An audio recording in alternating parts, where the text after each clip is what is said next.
Hej med jer. Så er der lige tid til søndags eftertænksomhed i systuen. Jeg sad lige og tænkte på noget, fordi jeg har faktisk haft lavet en video for en uges tid siden, hvor jeg var monsterfrustreret, og jeg var vred, og jeg havde det sådan, den ligger stadigvæk og gemmer sig inde på min telefon, og jeg har simpelthen ikke ville slå den op, fordi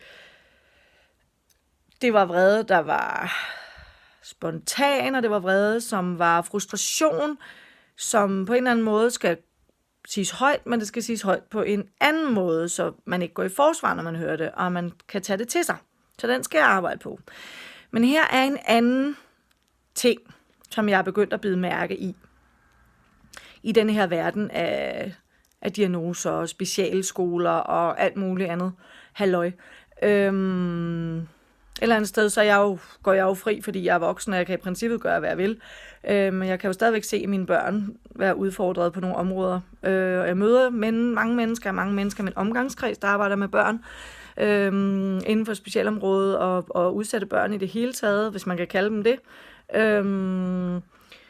Og en ting, der lige sidder og slår mig her, hvor jeg lige sidder og forlænger et par bukser, det er det der Florence Nightingale-genet. Jeg vil redde verden. Se, hvor meget jeg kan. Se, hvor børnene elsker mig, og hvor meget jeg kan gøre med børnene. Det er også lidt synd for dem, at deres forældre ikke gør sådan og sådan, og nu er jeg jo uddannet, og jeg ved jo noget, og har læst en bog. Kære fagpersoner, jeg ved, der findes en masse fantastiske mennesker ude i verden, som gør et sindssygt godt arbejde, som formår at skille egen personligt behov for dupning på selvværd, skille det ad med en faglig relation, eller hvad hedder det, jamen det er jo en faglig relation med en personlig twist, eller hvad man kan sige, hvor man stadigvæk har fat i sig selv, og man udfører det arbejde, man er ansat til, uden at få lide, eller hvad hedder sådan noget, uden at man får personlig tilfredsstillelse. Det er jo en form for følelsespornografi, vil jeg sige.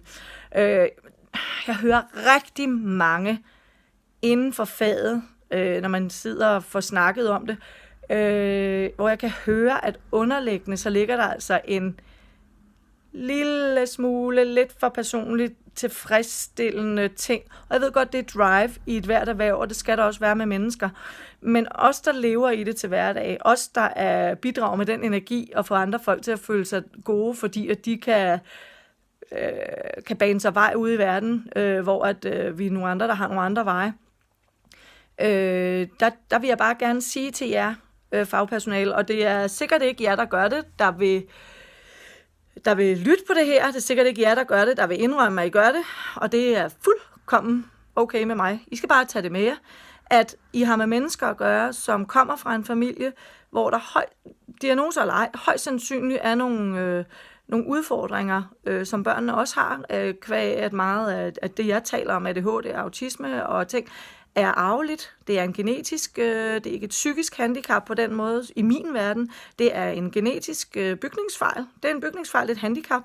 Det er noget, vi er født med, det er noget, vi ikke kan gøre særlig meget ved. Vi har nogle værktøjer, vi kan bruge, vi kan afhjælpe dem med rigtig mange ting. Personligt har jeg brugt meget af den alternative verden og mindfulness og alle de her ting, i den grad jeg nu kan, fordi min hjerne jo også løber, som det passer den. Men til jer fagpersoner derude, der hører jeg selv sige, men altså, hvis det ikke var for mig, så ville det der barn ikke, og de der forældre, og lige så snart I begynder at nævne jer selv i sammenligning med forældrene, stop jer selv. Vi forældre, vi kæmper. Vi er i krig hver evig eneste dag.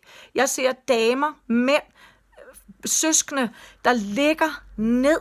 De skraber sig selv op med fejbakker og blad og smiler hver dag og går i gang med at gøre det, der skal gøres.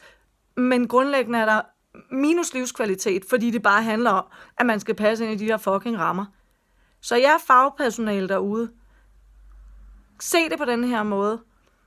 Ja, I hjælper de her børn. Det gør I. Med at passe ind i et system, som de ikke passer ind i. Slås for at få lavet systemet om. Hjælp os med at få lavet systemet om. Altså, det er ligesom et parforhold. Man skal ikke suge på hinandens energi. Man skal ikke være hinandens vampyrer. Man skal ikke forvente, at den anden kan opfylde ens huller. Og det skal man heller ikke i en arbejdsrelation. Og særligt ikke med mennesker. Og særligt ikke med mennesker, som er små børn, som ikke kan se de der ting, der foregår. Få fat i jer selv. Få styr på jer selv. Få styr på jer selv. Mange af os, der render rundt med de her hoveder, vi har sindssygt meget styr på os selv, for vi har skulle have styr på os selv hele livet, for ikke at blive ekskluderet. Så i stedet for at gå ud og puste din nye bil, eller kun koncentrere dig om, hvad der foregår i din egen have, når du kommer hjem, så tænk lige over, hvordan det er, du gør tingene, også når du går på arbejde og arbejder med sårbare mennesker, som i princippet ikke kan sige fra, fordi de ikke ved andet. De ved ikke bedre. Mennesker som jeg, og jeg kan se mine børn også, er dybt afhængige af nogle helt kærlige, helt ærlige, meget ærlige relationer. Det skal ikke være sådan, så vi skal bidrage til jeres selvværd eller jeres velbefindende. Vi kan være glade sammen, fordi tingene lykkedes, men lad være at suge vores energi, fordi vi har meget mindre, end I har i forvejen. Så kære fagpersoner derude, jeg ved, der er rigtig mange gode, og det er ikke jer, jeg taler til. Jeg taler til jer, som ikke har styr på jer selv.